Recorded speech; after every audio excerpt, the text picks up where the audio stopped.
নমস্কার আমার প্রিয় দর্শক বন্ধুরা, আজকের রেসিপি রুই মাছের পরোটা। রুই মাছ দিয়ে মাছ খেতে ভালো লাগে না বাচ্চাদের বা বড়দের। অনেক সময় মাছ এইভাবে পরোটা বানিয়ে চায়ের সাথে দারুণ জমে যাবে।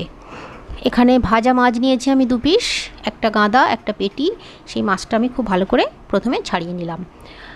আর তার আগে বলি, এতে আমি একটু ময়দা দিয়ে দিলাম 1 বাটি মতন। হ্যাঁ বলি, এতে নুন দিলাম একটু। যে আলুর এই চোখাটা আপনারা দেখলেন, ওইটা একটা আলুর চোখা আমি আগে বানিয়ে নিয়েছিলাম।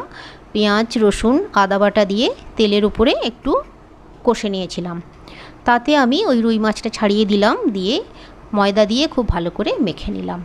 এরপর আমি ছোট ছোট করে লেচি পাকিয়ে নিয়েছি। রুটির যেরকম লেচি হয় তার থেকে একটু ছোট করে লেচি করেছি, করে আর এইভাবে রুটির মতো বেলে এরকম করে ভাঁজ করে নিলাম। দেখলেন তো, ওরকম ভাঁজ করে নিয়ে করলে কি হবে, খাস্তা হবে আর খেতে ভীষণ ভালো লাগবে। এরপর আমি কড়াইতে তেল দিয়েছি, দিয়ে উল্টে পাল্টে খুব ভালো করে ভেজে নিচ্ছি।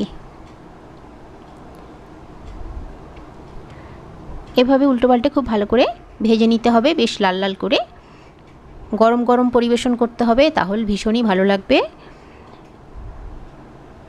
আমার রেসিপি আপনাদের কেমন লাগছে অবশ্যই কমেন্ট করে জানাবেন। আর যদি ভালো লাগে পাশে থাকা বেল আইকনটি প্রেস করবেন, আর তাহলে কি হবে, আপনাদের কাছে আমার রান্নার নোটিফিকেশান পৌঁছে যাবে।